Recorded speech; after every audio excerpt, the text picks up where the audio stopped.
Good afternoon, everybody. It's great to have a chat with Louise today. We have 3 people and 2 microphones, and so Wilma and I, we actually go way back, so we kind of joined at the hip anyway, so it should be fine. But would like to make a huge welcome to Louise, and it's so exciting when you get a brand new piece, and you know, we opened it up a little while ago, and what's going to happen, you know, and it's quite funny too. It can be challenging because you have certain expectations, and it can be, I'll talk about it later, but in my case it was completely different from what I was expecting, because I was used to like Douglas Lilburn and the Landfall of Unknown Seas, where it's all happy colonialists arriving in a lovely new country. And, you know, I guess we have a different perspective these days. But Wilma, would you like to carry on? So, Louise, just from anybody can go online and see that you're not only a really eminent composer in New Zealand, but also child psychiatrist and paediatrician at Starship Hospital, so multi-talented. I'm interested in, you know, seeing if we can unearth some things that we can't find online today. So I'd be interested to know when it was, and you're a pianist, when it was, and I presume you played as a child? Yes. I'm interested in when you knew you wanted to write music. How did that happen? I grew up in Napier, and I grew up playing the piano and playing the violin, and I always tutued on the piano and made up little tunes. So from early childhood, just tootled away. Yeah, mucking around really.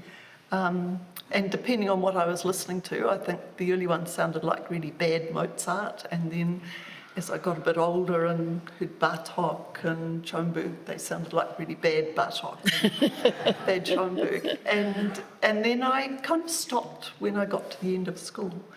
And I think back in those days, it's quite a long time ago, you didn't, even if you studied music at school, you didn't do composition as part of it. It wasn't, in fact, I think until shortly before I started at university, you couldn't study composition at university. So it just felt like something that I'd done and that I had to leave behind. And so you just went to medical school instead, but when did you then get back into it and, you know, get serious about it? It was at the stage I was doing quite a lot of teaching for the medical school, and I had a day a week teaching, and they, because of PBRESF, so performance-based research funding, they were saying, well, why aren't you more research active? So I was supposed to be doing all this teaching and researching as well. And I asked a colleague of mine how he managed to write his papers, and he said, well, I find it's best if I get up at 3 o'clock in the morning and write my academic papers then. And I just had that moment where I thought, actually, if I'm going to get up at 3 o'clock in the morning, it's going to be for music, not to write. And so I thought about what I wanted to do, and I didn't want to study more performance piano, and I wasn't a good enough violinist to study that. And so I thought about going back to composition, and rang up the music department and got an interesting reception from the then secretary, and she said, well, you just want to come and do a composition paper? And I said, yes. And she said, well, we can't have that. We can't have any old person wandering on off the street and asking to do composition. And I think if I'd been, 17 or 18, I would have been totally put off by that. But because I was now in my early 40s and moderately determined, I thought, I'll just ring someone else. And so the music department was incredibly supportive and allowed me to do whatever I wanted, and which was only composition. So I don't have an undergraduate degree in composition. That's really interesting. By the way, if you all have anything you'd like to ask Louise, we will allow a few minutes, at the end of this time for your questions. So save them for a bit later. I think that Donald would like to sort of talk a little bit about this piece, which I'm not playing, so he knows it and I don't. A little bit how, your motivation, what you thought when we asked you to write something, and, how you come to write the kind of piece that you write for a specific commissioner and occasion and group and all of that. Well, it's, when you say let's commission someone, that's the easy part. Then it's, how, who, when, etc., etc. And we discovered that Louise has this fantastic background through the great, I think, grandfather.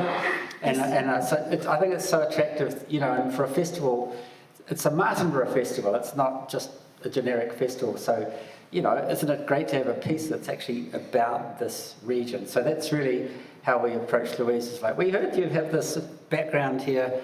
How would you like to come up with a piece that reflects your own family background? So what was the process you went through once you said yes, you'd like to do it? I mean, what was the process of actually coming up with the piece?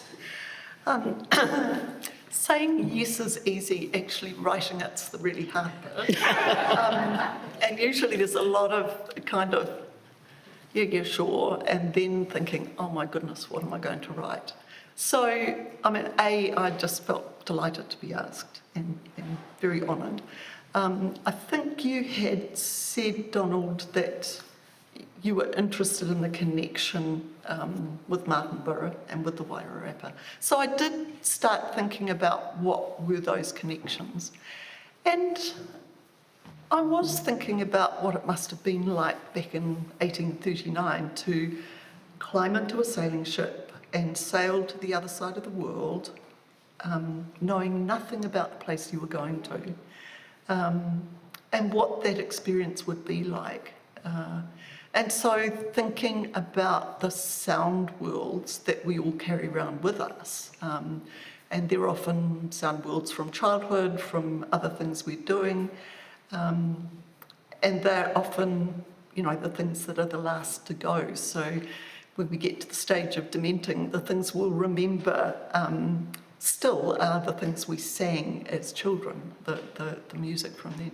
So I had read a bit about my great-great-great-grandparents and read that they, throughout their lives in New Zealand, spoke Gaelic to each other. The children didn't learn Gaelic, but they spoke Gaelic to each other, although were obviously very fluent English speakers. So I was starting to think about what was their sound world back in Scotland, in the north of Scotland, in a clearance village, high on the cliffs. I've been to it. Over the North Sea, where the children and the animals had to be tethered to the houses so they wouldn't blow over. It was so windy and very, very bleak. And then to come to, they went initially to Wellington and then acquired a farm. So I was intrigued by the thought of what was the sound world that they came to here, and what did they bring with them, because they brought a history of exposure to violence and to conflict, and then they came here and stepped into lands that were basically taken off the tangata whenua, taken off the indigenous people. So trying to kind of think about that and how that would meld together. And then usually what I do is a lot of stomping around and thinking, I can't do this, and just listening to ideas that come and working on that. And So, some of it works out and some of it doesn't. Yeah. So is there a programmatic theme to the piece, or is it more just, sound impressions or whatever? Is it absolute or programmatic? It's not programmatic in that it's not got a longitudinal structure, but I think people will hear that there are little Scottish songs that are recorded by a woman who travelled throughout Scotland at the turn of the century and recorded people in their cottages singing, accompanied by a man who was a very keen Scottish singer. And she recorded those, notated them down, and then unhelpfully arranged them with harmonies and turned them into very Victorian little pieces of music. But the original sound, the original themes and melodies are there. So there's a little bit of that, and then there's a little bit of what the sound world I hear, and trying to imagine those sound worlds together. And So what about the sounds from New Zealand, or the sounds they would have heard around here? I heard a few, definitely hear some bird songs in there. There's definitely birdsong. Not specific birds. I mean, it's just kind of figures and ideas. I was going to ask you what are the birds. I thought, should I research? Go. Well, there's always a tui, isn't there? I mean, I think. But, and I guess sort of some of the kind of soundscapes and things like that, yeah. One thing that struck me, and first even looking at the score, but later on when we played it, it's well, I could see straight away homesickness in there, and a kind of a bleakness in a lot of it. That's what kind of surprised me, because I guess we have this idea of our lovely forefathers, discovering in the New World, and it's all wonderful for them, and I couldn't find that. And I guess that's what I grew up with, I think the reality of colonisation is very different to the stories that are told by the colonisers about it. So that's one of the difficulties. My great-great-great-grandmother, when she came to get onto the boat in the north of Scotland to come here at the last minute, holding her 18-month-old daughter, felt, I can't do this. I can't go, and turned and said to her husband, I'm sorry, I can't do this. She had her family around her, and my great-great-great-grandfather was an orphan, and he snatched the child out of her arms and walked onto the boat and said, you've got to choose. So that's not a fantastic way to start your journey to a new country. It's a pretty bleak way. And interestingly, she was greatly loved by the local Māori, and worked really closely with them. Her husband, who I think had had a very bleak childhood, less so. So I think both of those perhaps recognised there. I didn't think about it specifically, but I think it's kind of come out.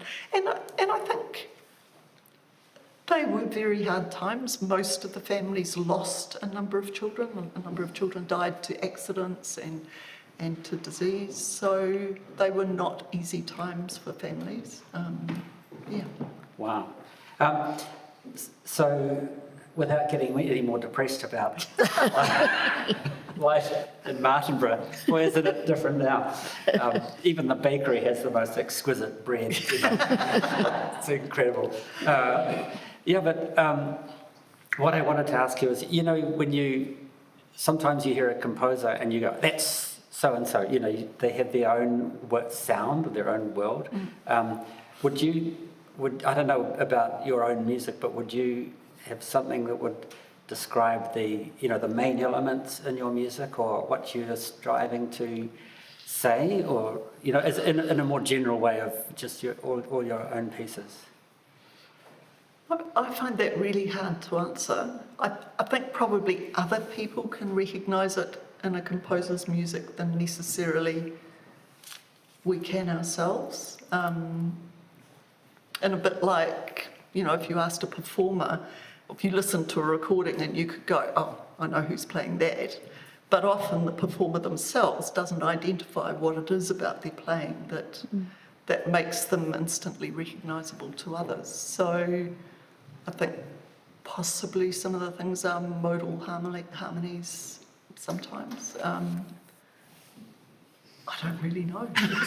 Sort of along the same lines, I'm sort of interested in, you've been to 2 rehearsals of this new piece. Yes. What do you hear when you're sitting down to a first rehearsal of one of your new works, not just this piece, but any of them actually? Are you surprised by anything? Or do you hear what you expect to hear? You've written the thing, I imagine you have something, you can sort of hear it without hearing it, and then you actually hear it. What's that experience like?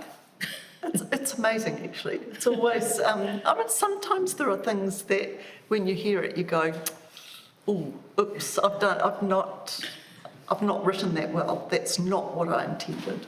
And it is, I have to say, it is never the performer's mistake there. It's always, a mistake in my writing.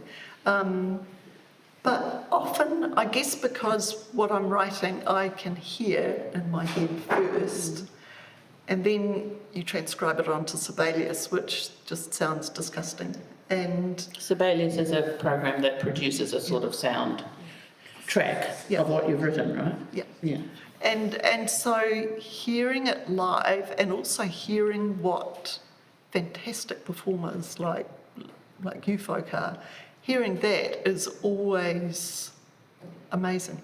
And hearing what people make of it, because I think every group makes different things of a piece. So you could get, 4 different piano quartet ensembles together and they would all play it differently, which I think is fantastic. So I do tend to think, look, what people make of it is what they make of it. They make it theirs, hopefully, and turn it into something else. But it is always a real thrill to hear live performers playing it and hear the instruments actually sounding in the timbre and the blending together is always exciting. Yeah. So just had one last question really, but how do you feel the state of composition is in New Zealand at the moment? I think we've got fantastic composers in New Zealand. I think we're extraordinarily lucky and there's a really rich environment for it. And I suppose the other thing, and it's sort of, it's something about being 71, looking back, is thinking about how do schools prepare and encourage young people to embrace music. So I do worry that learning an instrument and thinking about music is becoming something that families have to have disposable income to be able to do, whereas when I was a child there were violin lessons available in your school and they were free and they provided you with a violin, so yeah. One thing that, I've seen even in in the war zones, Messiaen wrote the Quartet for the End of Time on a piano that only had a few keys, some keys didn't work, and he still wrote the Quartet for the End of Time. Yes. But I think, arts and composition, they're going to find their way no matter what the environment is, and I think, we all make it work, which I think is wonderful. Yeah, I agree. I think that's so. I think there can be times when it's easier to make it work and times when it's harder to make it work. Yeah. So, it's not all doom and gloom. Actually, I think this is a good time. If you have any questions for Louise yourselves, please put your hand up. Yes. Louise, you mentioned about 3 o'clock in the morning for working. Does that mean that you need quiet to compose inside your head? What a great question. For those who couldn't hear that, the mention of 3 a.m. is, I would write music if I had to do something.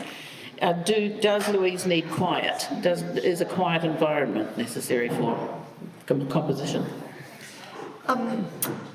Well, I don't get up at 3 o'clock in the morning to write my pieces, but I suppose I would if I had to. And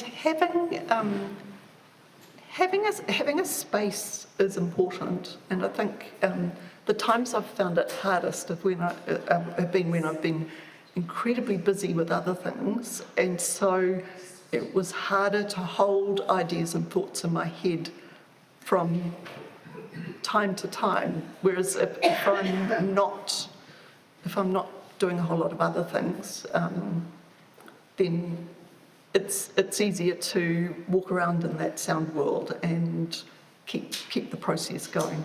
I don't know if that answers. It's very similar to if you're trying to write.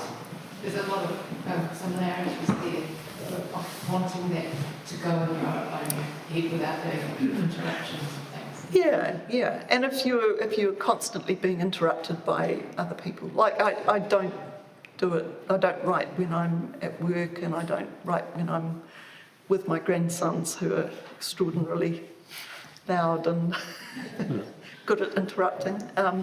So it does. I tend to write in the late evening. But also things go better when I've got some stretches of time without too much scheduled in. Yeah. Yes. How does your music interface with your medical work? Does it at all, particularly with the children? That's an interesting question. I suppose quite a few doctors are musicians as well. I don't think there's a direct programmatic relationship between them, so I'm not generally writing pieces that reflect the day-to-day stuff I see at work. What I do see is it being involved in music, being a really important kind of wellspring for being able to keep going, working in places that are sometimes tough. And I think everyone faces those times. So having music generally and composition